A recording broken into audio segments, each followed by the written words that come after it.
Hey everybody, welcome back to Full Throttle Friday. And my name is Bailey Cooper. And today I want to talk to you guys about sales. And the topic is people will buy if you give them a reason to buy. Now, one of the most important ideas that I've learned in sales is the analogy of the teeter-totter. And this idea is from Eric Lofholm International in his book, The System, which I strongly encourage everybody to get a copy of. You can go to www.saleschampion.com and opt into his database and download this book for free. But chapter 8 and chapter 9 is what I'm going to talk to you guys about today, is that the reason people buy and closing. And the close is the natural conclusion to a well-delivered presentation. So the biggest mistake that I've made in sales over the years is to sell the features rather than selling the benefits. And people buy benefits rather than features. Benefits build value, okay? And this is done throughout a well-delivered presentation. So when you deliver a perfect presentation, the natural conclusion is for the prospect to buy. Now, before I amassed any kind of success in professional or even personal, I was 20 years old, homeless, living out of my car, doing day labor. And I I spent a majority of my teens and early 20s meandering through life aimlessly. And this was kind of as a result of Freud's pain versus pleasure. And I enjoyed the pleasure of mediocrity and instant gratification more than the pain of growing and developing and becoming a better person. Until one day, a friend of mine named Ray, um, he gave me a reason to buy, and he sold me on a new way of life. And he helped me grow up. He let me live on his couch for 4 months, where I ended up getting 3 jobs and learning how to be a responsible, productive member of society. And Ray passed away, and he forever will hold a special place in my heart for being there for me. But he taught me a few important principles, and one is to um, to live altruistically, to have a heart of gold, and to have compassion, to never forget where you came from, and to find some way to give back without expecting anything in return. And selling myself happened unconsciously. I didn't just decide um, that I wanted to, party until I ended up living in my car and working day labor. It was as a result of a long history, several years of, bad choice after bad choice, and so you have to make a beginning and you have to make a commitment, and then I ended up getting married and having kids, and with each child, it seemed like there was a deeper level of commitment and change, and growing up emotionally, and learning deeper levels of responsibility, taking care of my family, and having to ask for help, reading books, getting a sales trainer, getting a life coach, marriage counseling. There's different levels where I had a paradigm shift, and I realized that I'm here and I want to be here, and I don't know how to get there. And that's where it all begins for me. And when we're in sales, the prospect openly invites us to sell them something. And it's kind of an unwritten rule, is that when somebody invites us to their house, that they want us to give them a reason to buy. It's kind of like, let me see if you're good enough for me to buy from you, is the mentality whenever somebody offers to sell me something. And I love to buy. So most people generally instinctively like to buy. And there's a book that I would highly recommend. It's a series, but Larry Wilson and Spencer Johnson wrote the book. It's called The 1 Minute Salesperson. And they also have another part, which is the 1-minute manager. And in this book, the theme of this book is that my purpose, when I start with purpose and I sell with purpose, is that I help people get the feelings that they want fast. And what feelings do people want? What are the reasons that people buy? What is my purpose for being there? And that's where selling the benefits is what makes somebody inevitably move forward and buy. So, making a decision, right? Where does the buying decision happen? Well, there's several things that you can do in the process. Is that you can create qualified appointments, and you can ask pre-qualifying questions to make sure that both decision makers are there. And it really happens during the sales mountain. You know, a perfectly delivered presentation has rapport building, and you identify the customer's needs, and you make sure that you are actively listening. This is probably the most important ingredient to sales, is that you hear what they're saying, because they may not need your product or service. And if you pick up on that and you actually tell them, hey, I don't know if this is a good fit for you, they're going to respect you more, and you may even get a referral out of it. But if you just treat them like a number and you run the presentation and sell all the great things about your product, rather than identifying what is the benefit of the benefit, what can this product do for this person to not only meet their perceived needs, but make them love this product down the road so much that they want to refer all their friends and family to you. And when you get crystal clear on the benefit of the benefit, how your product or service is going to create value for them. And so the idea is the teeter-totter. So on one end of the teeter-totter, you've got the value, the benefits, and you want to layer them on there, and the reasons that they should end up purchasing your product or service. And then on the other side of the teeter-totter, you've got the risk. And what you want to do is make sure that the weight of the benefits outweigh the risk. And you can do this by positioning irresistible offers, giving them incentive to buy. And last but most importantly, not least, when you are closing somebody and you ask for the order, you want to make sure that you're silent. So, Mr. and Mrs. Johnson, can you see any reason why you wouldn't want to move forward with this today? And the next person that speaks is usually going to sway whether or not they buy or not. If you speak, you may talk yourself out of the deal, and I've done this many times. Um, in my years of sales management, the biggest blunder that I think I've seen in sales presentations is not asking for the order. I'll tell you one story of the guy that did our taxes at H&R Block. I ended up doing my taxes because I sold myself, and I really just wanted to knock this guy over the head and tell him what he did wrong. Is um, his process, he didn't really have it scripted. There was no sales mountain. There was no sequence of selling. It was very unorganized, and so it was set up with the receptionist. It was almost set up like a one call close, but there was no agenda. So we really had no idea the process. And my wife got out of work early. We got somebody to babysit our kids, and we went there for an hour. And during his needs analysis and asking us questions, he basically pre-qualified himself out by telling us that his fees are going to be significantly more than what we paid with TurboTax the previous year.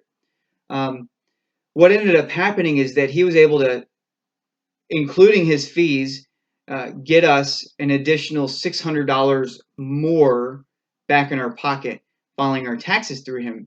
So he could have led with that is, hey, just let you know, our services cost a little bit more than what you're used to using with TurboTax, but what I've come to find out is that several of my customers have been telling me that they were able to get more on their tax return by the results that we've been able to produce for them. And you can check out our reviews and maybe even provide those reviews. But he didn't. So he upset my wife in the process by uh, leading off with a negative, and he confused us because he didn't ask all the questions in that first initial meeting. There was 3 or 4 questions that it took him over the course of 2 weeks to ask us, one after another, when he could have had a scripted needs analysis to where he asked all the questions. Because when we went to that meeting, we were prepared to answer all those questions. So the long and the short of it is, I was just gung ho about their promotion. So I sold myself on getting up to $1,250 for filing our taxes with H&R Block if we did it before their deadline, up front with 0% interest. He didn't even lead with that. That wasn't even part of the deal. So if you're a tax consultant, it's tax season right now, and learn from this guy's mistake. Lead off with an agenda. Let them know if it's going to be a 3-call close. We're going to identify the needs. I'm going to get back with you with more questions, and then I'm going to let you know the prices. Now, the ballpark could be in this range, but don't worry. Most of my customers are telling me that I'm able to get them more money back by filing their taxes with me, and they save the time. So sell them on the benefit of investing 3 hours of your time with them. Sell them on the benefit of filing the taxes with you. And at the end, let them know why customers are happy doing business with you. I think this is an important ingredient, is because you want to feel good about the decision. Just like when you buy a car. Uh, you don't get that buyer's remorse because you look out the window and you see that washed car. That's one of the reasons that a car is gassed up and washed as soon as you buy it, is because when you take it home and you look out the window the next day, you see a shiny, new looking car that usually is new. Even used cars, they do this too. And it has that new car smell. It's because they want you to feel the feelings that you wanted, the identity that you had driving behind the car, the smell that you get from it. The same thing with anything that you're marketing or selling. What is the feelings that that person is going to achieve? Like this book was suggesting. And the last step in this process that I think is really overlooked is reverse engineering the process. So before, during, and after the sale. Before the sale, what you want to do is visualize the prospect buying from you, and you want the prospect to you want to see it through in your mind, them buying, the reasons that they're buying, and be really excited about it, so that you can carry that into the presentation. You can have that attitude that they're going to buy from you, rather than going into this presentation and prejudging them. I've done this many times, and every time I've prejudged somebody, I've always been wrong, 90% of the time. So never judge a book by its cover. And during the presentation, make sure that you follow a script.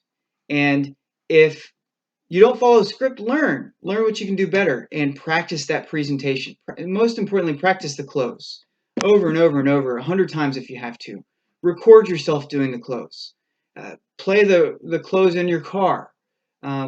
Read the close out loud to your spouse or your friend, and make sure that it doesn't sound scripted until you can deliver it in sequence. That way, when you reverse engineer the process and you look at it, like, what could I do better? What could I add to my presentation? What could I take away from it? And for the sales mountain, so a key ingredient to giving people a reason to buy is, and selling on purpose, is selling from a script, from a presentation, and understanding what you're doing, when you're doing, and why you're doing it. So looking at this example here, I hope you can see it. This is Eric Lofholm's Sales Mountain. And when you generate the lead and you set the appointment, you're almost going through the entire Sales Mountain.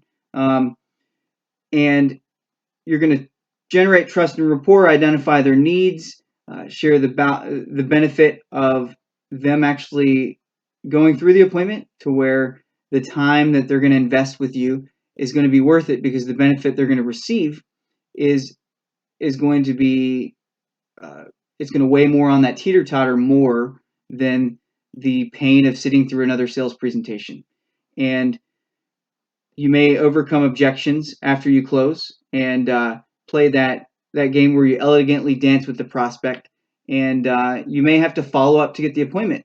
But then you run the sales presentation and you do it all over again, and you have to warm them back up. Just because you had rapport with them 2 days ago when you generated the appointment does not mean that you have rapport on the appointment. So what I do is I start with an agenda script, and I tell the prospect, what I'd like to do today is spend a few minutes to get to know you, and if it's okay with you, ask a few questions so I can help get to know you and excuse me, and tell you a little bit about myself so that you can get to know me. And next, what I want to do is ask you a few questions to help properly identify your needs. And if it's okay, I want to take some notes. I have a few questions that I planned out specifically for you. And next, I want to share the benefits of how my product or service can help you. Because if I can't help you, I don't want to waste any more of your time. And last, if it's okay with you, make my recommendation on what I feel would be best based on my expert opinion. How does that sound?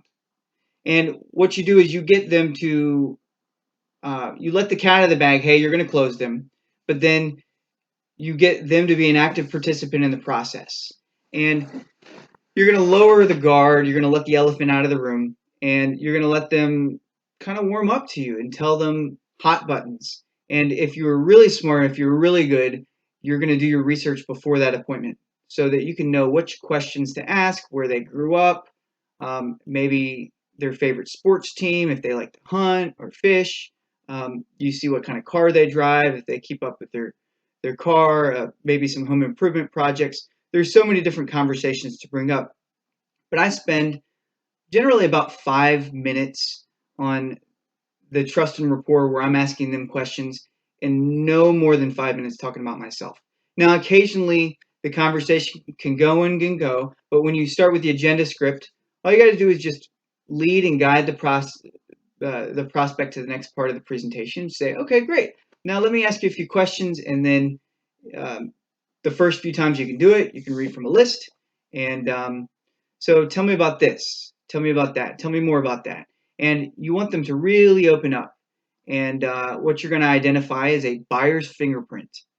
And so when you know their buyer's fingerprint, you know the benefits of your product. You have to be marketing and selling it. So then you just carbon copy those benefits to their specific needs. And you don't want to overkill it. You just want to get really excited. Hey, you're going to love this. I know that you're going to be excited about this product because A, B, C, and D, and you're going to feel good because of this, and the benefit of the benefit is that. And as you do this more and more, you'll get really crystal clear on the benefit of the benefit. And if you know what I'm talking about, then it'll make a lot of sense to you. And if you don't, get Eric's book, The System, and it'll make a little bit more sense to you. And then you close. And if you've done that correctly, you probably will only get 1 or 2 objections. And just know that objections are part of the process. And if they say no, they say no. You did your best. You followed the presentation and the script. And you just got to believe that your results are going to increase. So I think the most important part of giving people a reason to buy is having that positive mindset that, you're good enough, that you're delivering the best presentation, that you are $1 million a year type of person, and that selling equals service, and you're selling from honesty, integrity, and compassion. That selling is about leading and moving people to action, and people need your product, and it's useful. And some will, some won't. So what? Move on to the next. And if you made a mistake, learn from it. And when people buy, jot down why they bought. So this is my experience that I wanted to share with you guys, and put this into a podcast because I made some I learned some hard lessons along the way of selling and managing and doing door-to-door canvassing. Is that when you have a script and you follow a system, it's really easy to make adjustments as needed. And the best reason that you can give somebody to buy, and I always use this, and I'll give it to you, is that if somebody asks you, why should I go with you than somebody else? Just tell them because that other person is not me. Um, I can't tell you why you should go with them, but I can tell you why you should go with me, and then give them three mind-blowing things about your customer service, or maybe give them one or two examples of how you're going to be there for them because you've been there for John and Bob and Sue, and maybe give them a review or a testimonial, and include a story whenever they ask that, because credibility is key. And being well prepared, having stories to tell, and showing up to the appointment on time make people like you. And if people like you, I can't think of another reason why they wouldn't want to buy from you. So thank you guys so much for allowing me to share this message. Grab a copy of Eric's book, The System, and check out or buy Larry Wilson and Spencer Johnson's book, The 1 Minute Salesperson. It's a really great short read. And I will see you guys next week on Full Throttle Friday.